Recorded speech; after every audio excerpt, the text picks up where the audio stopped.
name is Lindsay Lambert, and I am the MC for the chapter of Winnipeg within Creative Mornings, and it's really nice to welcome so many of you on a nice, brisk winter morning. I'd like to begin, actually, pardon me, I'll let you guys switch. I'd like to begin today's event by acknowledging that we are gathered on Treaty 1 territory, the traditional lands of the Anishinaabe, Inukjuit, Anishinaabeg, Dakota, and Dene peoples, and on the homeland of the Red River Métis Nation. Here's how our Creative Mornings headquarters welcomes the theme of corruption. Corruption can start innocently, like favoring someone you know over someone you don't, or recalling a gift they once sent and repay them with a project for that sweetness. Corruption is a spectrum, rewarding social connections and financial advantages over the rules of fair play. It exists in every society and every situation. And by situation, I mean institution. But also, situation might also work too. Some people survive through corruption by the labyrinth of bureaucracies where they live, making it literally impossible otherwise. But while they survive, others perish. Rising plumes of toxic chemicals, collapsing buildings not constructed to code, we owe the calamities all around us to those who cared more about profit than people and gain over the greater good. As social anthropologist Lucy Koechlin notes, a world without corruption is a powerful idea, but it doesn't appear out of the blue. It takes courage to speak out, to demand transparency and accountability, to strengthen the whistleblower protections and the rule of law, to break up corporate concentration while organizing coalitions of people to reset the balance. What will you do to hold power to account? As MC, I get the chance to highlight my thoughts around the theme, and this is certainly one that would have made me feel a little uncomfortable to talk about maybe a year or two prior to today. I'm the first to say that it took a while for me to find the courage to activate for myself and for the ones closest to me through different life experiences. I've learned that there's power in accountability and transparency in an environment that can feel corrupt or unsupported. I believe this work comes down to our relationship with ourselves and understanding how much we're willing to endure from someone or somewhere. Once we can acknowledge what we actually need to feel supported and seen, then the work can take place. And for a lot of us, that means taking some scary steps into the great unknown. As the old saying goes, trust your gut. Life's too short to be exposed to environments that leave us feeling small, unworthy, or second to. And I'd encourage all of us to continue advocating to protect not just our time and energy, but also our skill set for the spaces that deserve it most, and really work on not self-sabotaging ourselves, because I think all of us can relate to that in some capacity.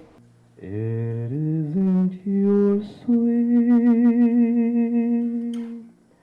conversation that brings this sensation. Oh no,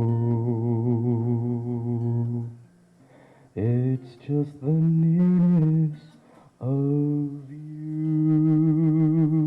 when you're in my arms.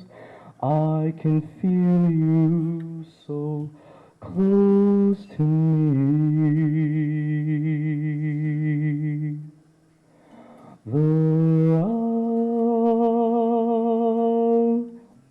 Sorry.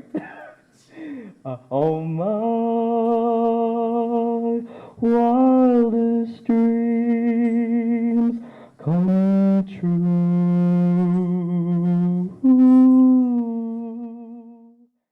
So as I was thinking about doing the manifesto and diversity statement today, I thought maybe I should think about the theme, and I'm going to corrupt our manifesto. So I'm going to invite 3 people up here, and we're going to read the manifesto backwards.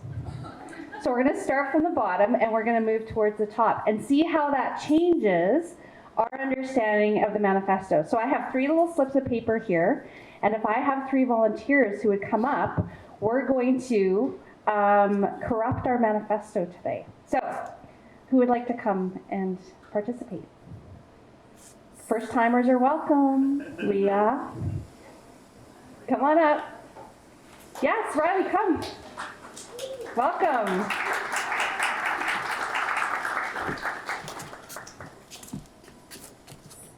So I've numbered your papers. So one's going to go first. And I would like you to introduce yourselves as well. Sound good? Okay, so let's do introductions first, and then we're going to read our manifesto from the bottom up. All right. So Riley. Hi everybody, I'm Riley. Can I go? Okay. Everyone is welcome. We bring together people who are driven by passion and purpose, confident that they will inspire one another and inspire change in neighborhoods and cities around the world. Hi, I'm Isadora. We believe in the power of community. We believe in giving a damn. We believe in face-to-face connection and learning from others in hugs and high fives.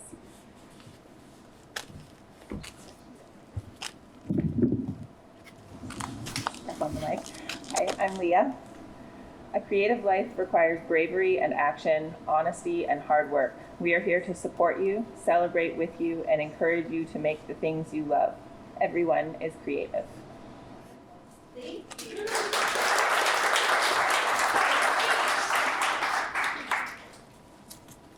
Thanks for participating. I didn't think it was a good idea to corrupt our diversity statement. So that's why I did the manifesto instead. So our commitment to diversity and inclusion as part of Creative Mornings Winnipeg. The Winnipeg chapter has made a commitment to reflecting diversity and ensuring inclusion for our events. Located in one of the diverse communities in North America, we are as inclusive as we are creative, and we will be creative in order to achieve inclusion. We believe in the value of diversity of perspectives, audiences, and industries as we create safe events to debate and discuss what it means to be creative. We will celebrate multiple approaches and points of view, and we will be mindful and purposeful in building a culture where those differences are not only valued, but celebrated. Everyone is welcome. I'm very pleased today to welcome our speaker, Zeph.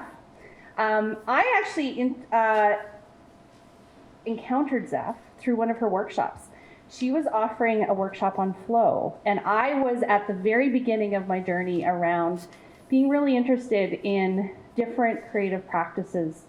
And so she was posting on Facebook these amazing kind of pictures that were architectural features, but in a really interesting and unique way. And so I went into her workshop in the studio in the Exchange, and I was transformed. We sat in a room and she challenged us to think differently about what it meant to actually put pen to paper. And so I'm thrilled today to invite our speaker here because I think she's going to challenge us all to think differently. And this is not an easy theme to connect creativity with corruption. And so I really admire her courage and bravery to say yes to this opportunity and to join us today. So Zephyra is an architect by education and a visual artist by choice. She's dedicated to creating flow experiences through her visual art, writing, and fitness classes, advocating for their exceptional importance to our mental and physical health in today's digital age. She spends her days creating in her peaceful home studio on the Red River and guiding movement at the community gym, located just over there, a locally owned boutique fitness studio in downtown Winnipeg. Please help us in welcoming Zephyra Vun. Good morning. How we doing? Thank you for the lovely introduction, Christine. I'm actually going to start today's talk with a little bit of more of a thorough introduction, just to give you a bit of a context of how I decide to approach the talk today. So, as was already mentioned, I am an architect by education and a visual artist by choice. I graduated with a Master's of Architecture degree from the U of M in 2011. And it was within that year that the Faculty of Architecture was really making a significant transition from hand craftsmanship, hand drafting to digital media, a lot of AutoCAD and VCAD. So I personally thought that it was a little bit strange for me to have spent 6 quite grueling years practicing architecture and learning these very important skills about hand craftsmanship, drawing, hand making, only to then sit in front of a computer for 8 to 10 hours a day for 5+ years, accumulating enough hours to then write an exam to become a registered architect in the province of Manitoba. So because of that, I started my own business called Anarchy Design, which initially started out as an architectural consulting business. I focused a lot on just smaller residential projects, additions, cottage design, that kind of thing. So that took about 2 years initially of Anarchy Design. I did all of my drafts by hand because my whole philosophy was to uphold that humanized craftsmanship in design, which, as I'm sure you can assume, was very time consuming. So that's why Anarchy Design eventually morphed more from a architectural consulting practice to a visual art practice, which is where I find myself today. I'm just gonna read a little bit directly from my artist statement. Upon graduating with a Master's of Architecture degree in 2011, I made a critical observation about design that would forever change my approach to creating. Design and art can often be perceived as unapproachable. Today, design professionals seldom work by hand, relying heavily on digital media, while digital artists and mass-produced art prevail. Both become foreign, dehumanized practices that often produce objective and generic work rather than involved expressions of their unique creator. Originality disappears. It is difficult to connect with a piece of art that has no apparent human origin. My work is an attempt at reintegration to honor and validate our innate human desire for deeper visceral experience. The pseudonym Anarchy Design was derived to embody this philosophy by placing archy, a commonly used prefix in the architecture profession, secondary to an, meaning anti, metaphorically diminishing what it represents: disconnected, dehumanized, and unapproachable design. So in trying to keep with today's theme of anti-technology, I decided to give you guys a handout. I will have slides kind of going in the background, but something tactile that you can hold in your hands, grab a pencil or paper, and we're going to engage through that handout instead of doing your typical PowerPoint presentation. So we're actually going to start with just a really short activity. If you want to grab your booklets on the first page, you'll see a list of important skills that one might say an artist, visual or other, may cultivate in order to be successful. So I want you to take a look at this list of skills, and in your opinion, I just want you to rank the three most important. The three most important. You don't have to rank them 1 through 3, just identify your top 3 out of that list. So I'll quickly just run through them here. Theory and artistic knowledge, vision, ability to conjure something unique out of nothing, technical skills, eye for composition, ability to compose, access to proper tools, ability to connect with the body, as in trust, intuition, and feeling, experience, and ability to replicate or copy. So go ahead, I'll give you, I don't know, 30 seconds, just at your own, on your own, rating them or identifying the top 3, I should say. Okay, so I'm just going to read through the list and then raise your hand if you put it as one of your top 3, okay? So from the top, theory and artistic knowledge. Did anybody put that? Okay. Vision, ability to conjure something unique out of nothing. Nice, nice, okay. Technical skills. Nice. Eye for composition, ability to compose. Vast majority. Access to proper tools. Okay. 4 or 5 there. Ability to connect with the body, trust, intuition, feeling. Nice. Experience, couple. And ability to replicate or copy. Ooh, none for that one. Okay. Sweet. Well, I think we're kind of all on the same page. I chose vision, ability to conjure something unique out of nothing, eye for composition or ability to compose, and the ability to connect with the body, trust, intuition, and feeling. So these are the 3 skills that are going to kind of form the framework for our conversation today. And just as a reminder, the talk is entitled "The Purity of Creative Expression, Technology's Corruption of the Process." So I'm not sure if you can see those slides behind me, but just throughout my talk today, they're just going to be cycling through. They feature 2 of my signature works, my flow murals and my labyrinth architecture drawings. Both are created by hand. There is zero ability to erase with the flow drawings, which are not these ones. The labyrinth architecture drawings are like the section cuts of homes with people and household objects that are intricately woven to tell a story. And then the flow drawings are the black and white flow drawings of geometric shapes and patterns that kind of weave together. So no ability to erase with the flow drawings and a very limited ability to erase with the labyrinth architecture drawings, as those are done with pencil and paper, and they're very detailed and very fine. So that means intentionality and trust are integral to both of the creative processes with these pieces. With the flow drawings, there are no mistakes really, or chances to go back or undo. Control Z, no ability to do that. Only opportunities to work off of what was unexpected. With the labyrinth architecture pieces, I just have to be very careful to limit the number of quote unquote mistakes. My flow drawings are completely unplanned and improvised on the spot. I use nothing but the present moment to inspire the next stroke, which means I'm in a deep flow state when I'm creating these, hence the name. This deep presence allows me to create these pieces without overthinking, literally just going with the flow and trusting my instincts. They are a physical manifestation of each present moment unfolding. So as we move through our discussion today, I'm just going to be occasionally posing some reflective questions. So I also provided some space on the back of your booklet there to just jot some notes of interest or questions that you have at the end of the talk. All right, so we're going to jump into the first skill. So vision, ability to conjure something unique out of nothing. As an artist is someone who can turn an intangible idea into something tangible. They can tune into their intuition and author something original, something that has never been created in the same way that they themselves can create it. To me, this is by definition creativity. So how does technology affect this human ability to create something unique out of nothing? We're going to do a visualization exercise next, okay? So it's called You as an Artist.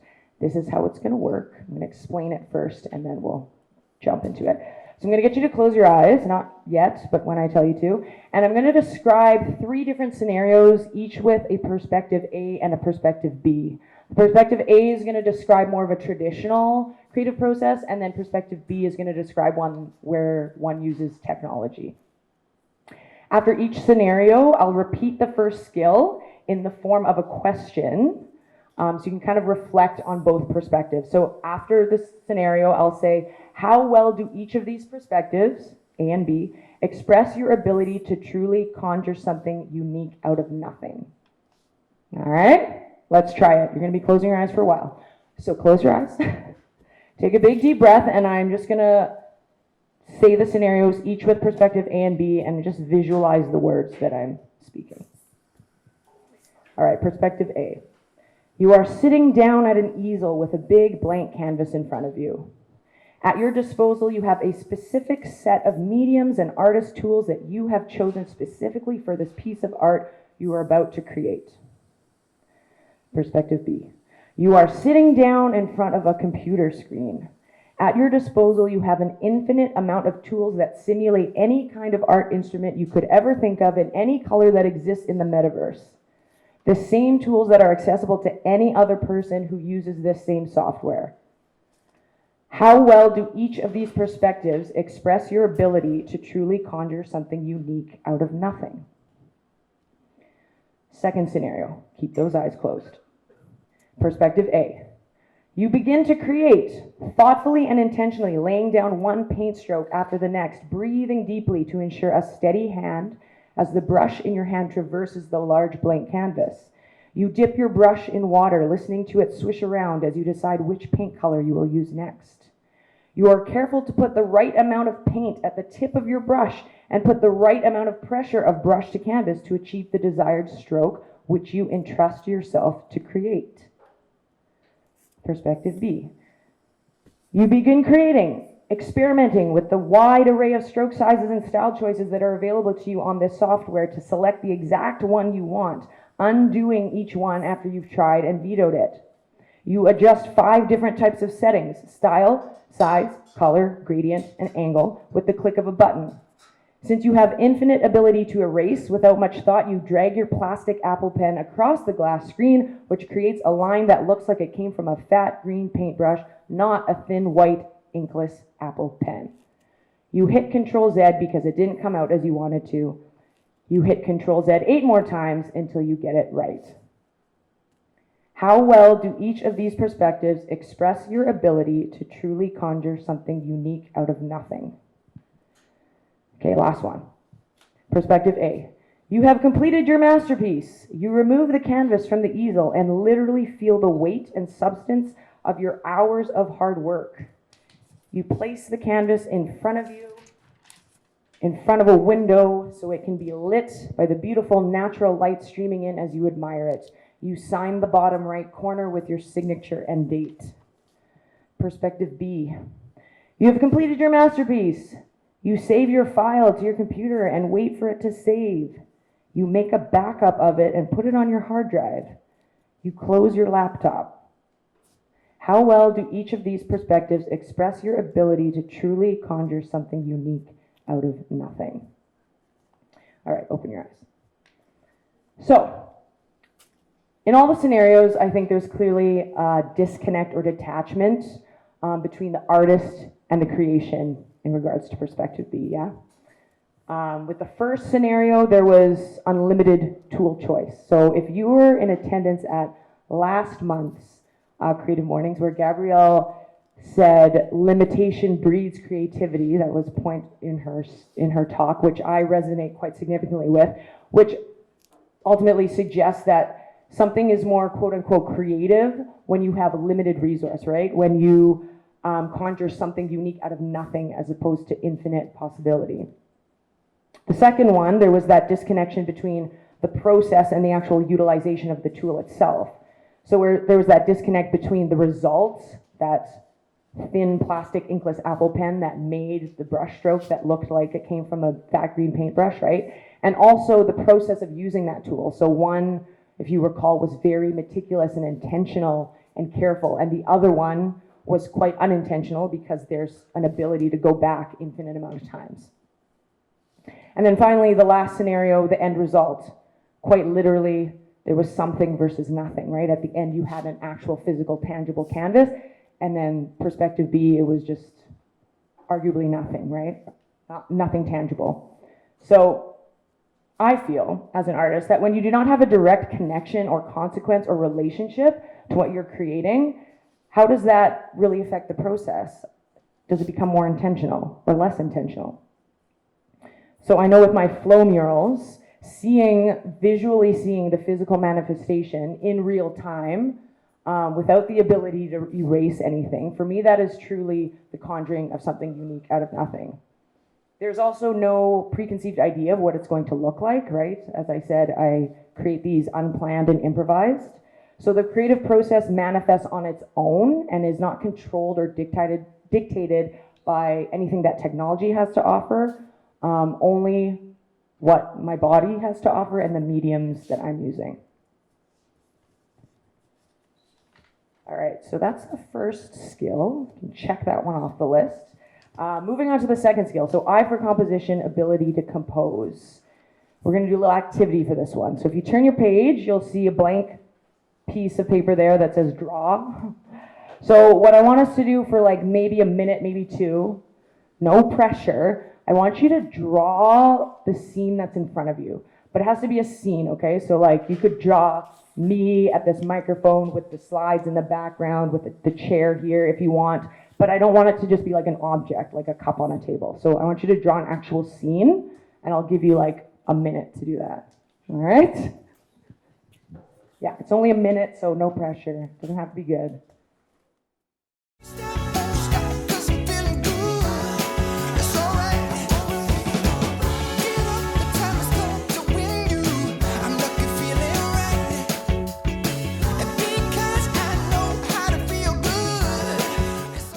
So I'll give you some examples in my own practice with the labyrinth architecture drawings you see. Because erasing is so difficult, right? Everything is so detailed. I have to be incredibly careful and intentional and knowledgeable about composition and where I draw things and where I put them. in comparison to if I used a program on an iPad, it would be a totally different experience, right? I could Control Z anytime something didn't work out. I could zoom in really close. So it's a totally different process when you're using technology versus when it's just pure pen to paper human interaction with the medium that you're using.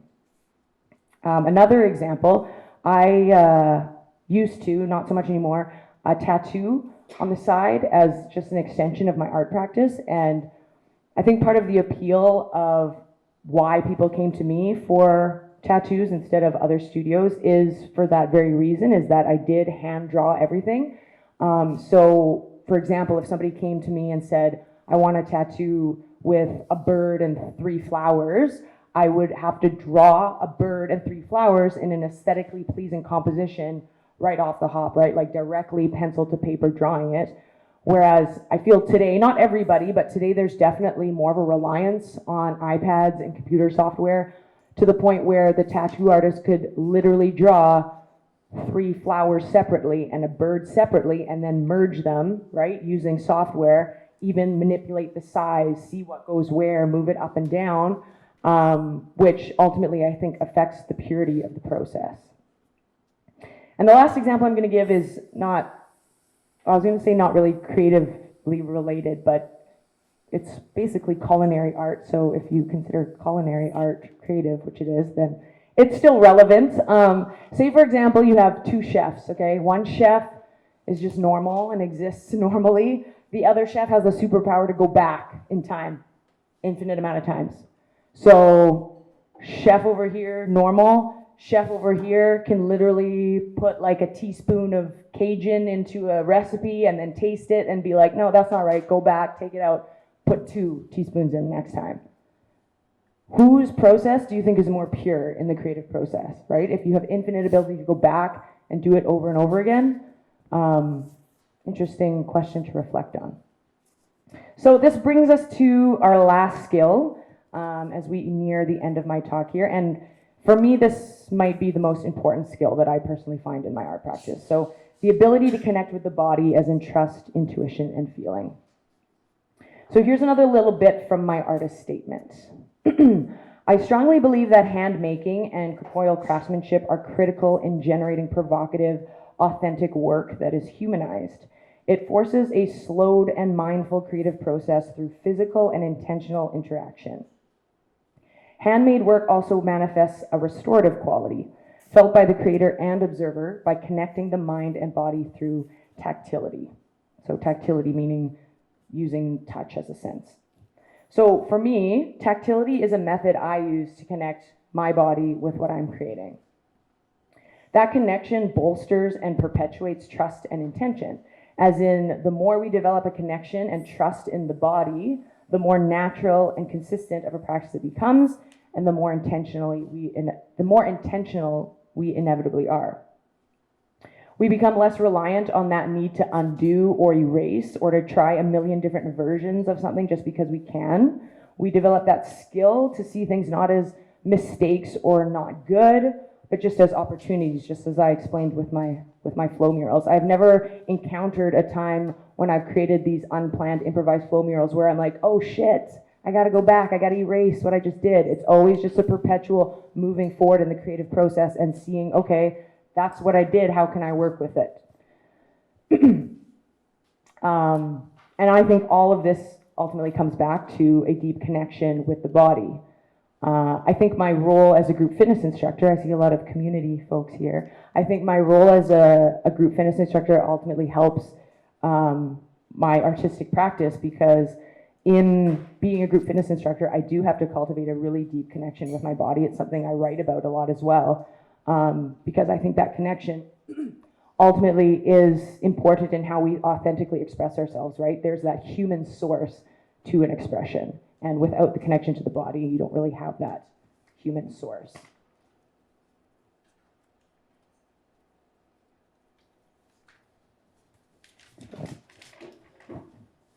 So the visual artist puts pencil to paper, the musician, finger to guitar string, the dancer or fitness instructor, music to movement.